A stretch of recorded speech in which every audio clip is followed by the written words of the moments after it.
Today I am making a jellied cranberry sauce. I'm in the cranberry phase. I had some cranberries left over from my last project. So let's continue with the cranberry recipes and make something else. This cranberry jelly sauce would be perfect around the holidays with turkey, Christmas, Thanksgiving. And instead of having to buy your cranberry jelly in a can, how much better would it be than serving your own cranberry jelly?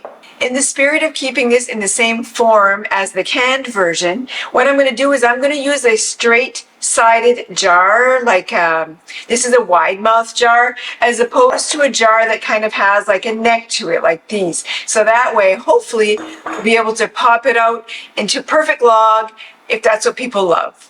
This recipe is so simple, just 3 ingredients, so let's dive in. To your saucepan, you're going to be adding 8 cups of cranberries. I have frozen cranberries. You can either go with fresh or frozen.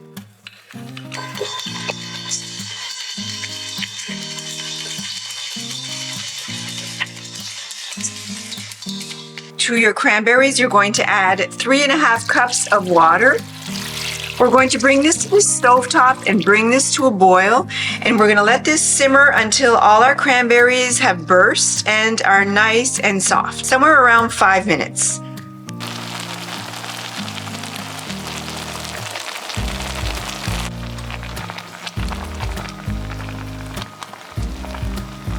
Once your cranberries have burst and cooked for about 5 minutes, you're going to let them cool for 5 minutes. Once that's done, then you're going to either transfer them to a food processor or a food mill. So if you use a food processor, just kind of blend them up until they're all really nice and pureed. I am going to attempt once again my food mill. This is my food mill. I have a love-hate relationship with this thing. I think it's more hate than love, but I'm going to try it again because I want to try to get rid of the peel that's in it. I find it only works so-so. It's not the greatest thing. Anyway, if I'm doing something wrong, let me know in the comment section, but I just haven't gotten the hang of using the food mill yet that goes with this mixer. So anyway, so now let's run these berries through the food mill until we come out with a nice smooth puree.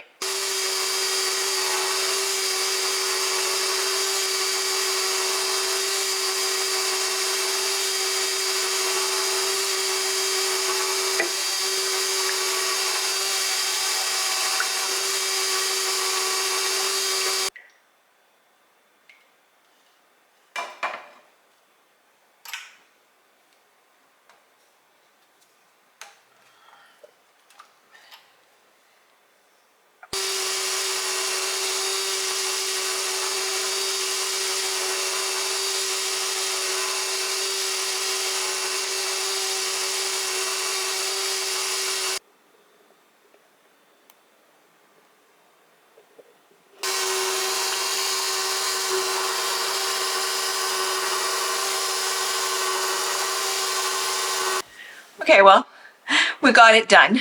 We've pureed our cranberries. It just makes such a huge mess. You have cranberry sauce everywhere, and then you have all those attachments that need to be washed. And anyway, not sure yet. Still on the fence whether I like it or not. So now what we need to do is to transfer our puree to a pot. I'm going to use a larger pot just to make sure that it's big enough. And we're going to add our sugar to this and then bring it to a boil. This isn't like a jelly where you're going to be adding pectin. It's just going to gel normally like an old-fashioned kind of jelly or jam that you would make with no pectin. So let's get that process going.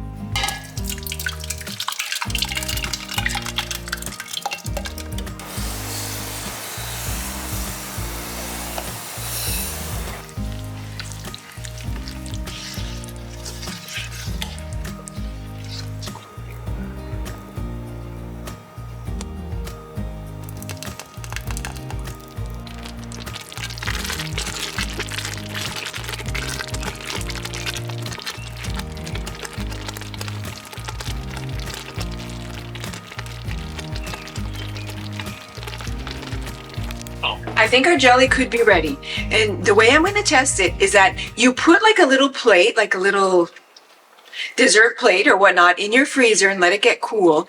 And then you test your jelly by putting like a teaspoon of your jelly on the plate, putting it back in the freezer and seeing if it sets. If it sets, your jam is ready. So let's try that. A plate.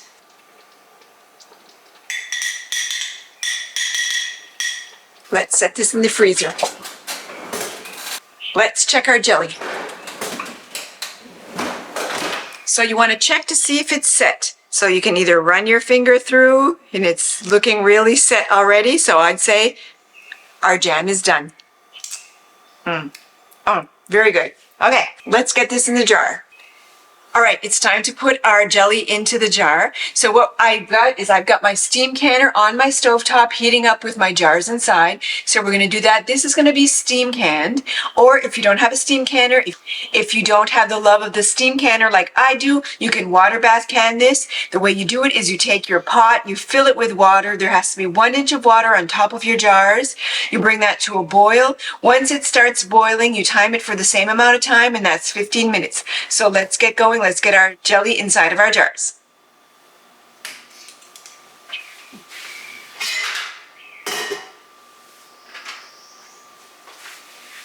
You want to fill your jars, leaving 1/4 inch head space. It's not as smooth as a canned jelly. It's a little bit, but at least it doesn't have like the chunks and the peels and whatnot. If it's just like a homemade cranberry jelly, I think it's gonna be fun.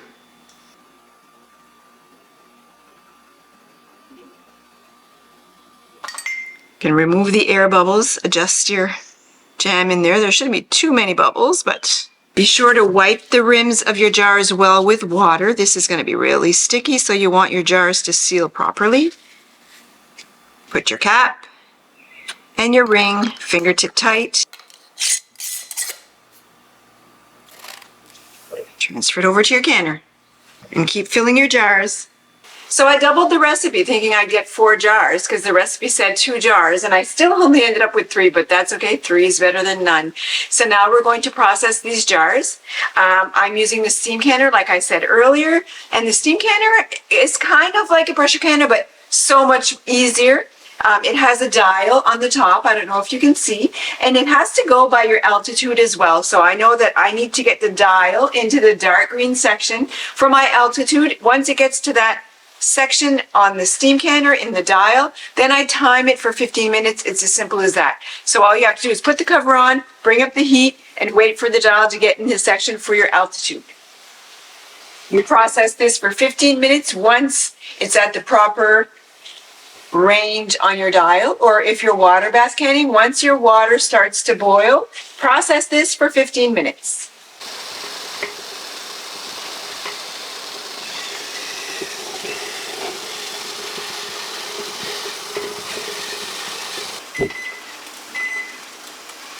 We're almost done. We just need to leave it sitting in the pot for another 5 minutes once we turn off the heat. Just another 5 minutes, and then we can take out our jars.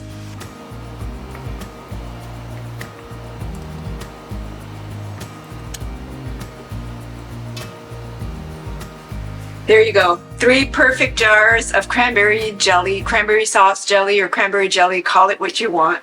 Remember that you can store these in a cool, dry, dark environment for up to a year. It will last that long. This is going to be perfect for the holiday season because you can make these from fresh, you can make these from frozen cranberries, all of the above. They all work really well. Be sure to leave them untouched for 24 hours on your countertop where you leave them after you take them out of your pot. Once those 24 hours are up, be sure to remove the ring. Do not store them with the rings on top, and be sure to write on top what it is and the year that you made it. I do hope you enjoyed this video. I hope you enjoy my content. If you do, give it a big thumbs up. Don't be shy, subscribe, and be sure to check back again soon to see what other content I will have coming out.